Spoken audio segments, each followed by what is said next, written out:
Ngao ghê. Ngao ghê. Hút bay, hút mặt tường đi.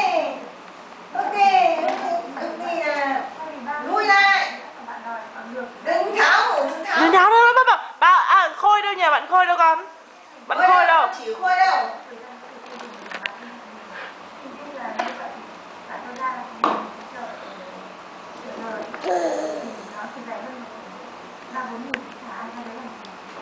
Ngã con. Mang vào trong nhà đi, đi vào trong nhà.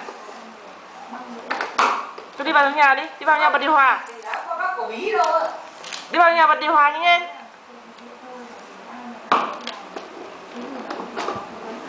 Ui dồi nhá. Cầm tay vào.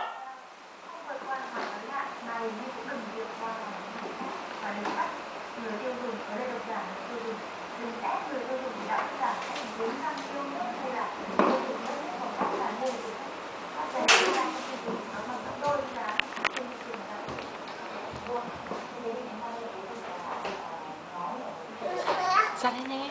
Ra đây nhanh em. Con đi ra đây nhanh em.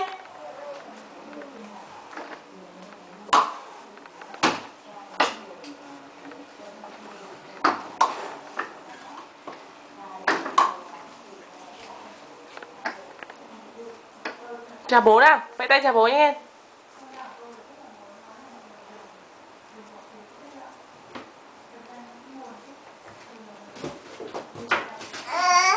Con bật đi, con bật điều hòa đi.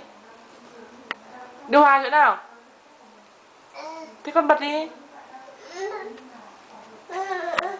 Mẹ bật nhá. Đây con chào bố đi, nào con chào bố. Yêu bố này nhỉ? Cười nào.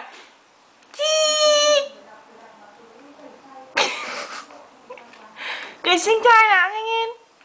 Cười xinh trai nào nhỉ? À. Nào cười xinh trai nào con nhỉ? Đây này mẹ bật nhá. Bật. Con bật đi, con tự bật đi. Đây này mẹ bật nhá.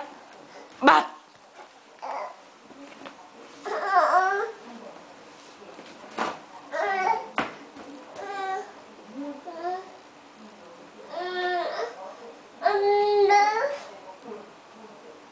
Ra đây của lại té ra đấy.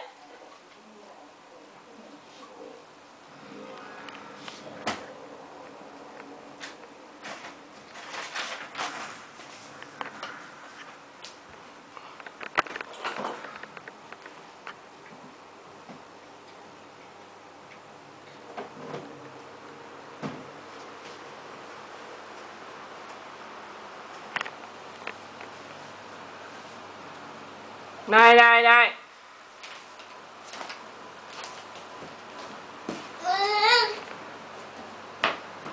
Con tắt quạt đi để đi ra ngoài nhà nhanh em.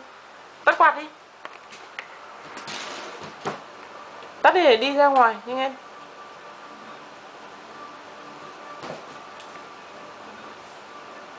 Tắt quạt đi con. Tắt quạt đi để đi ra ngoài đi cụ đài nhanh em. Tắt quạt đi để đi chơi.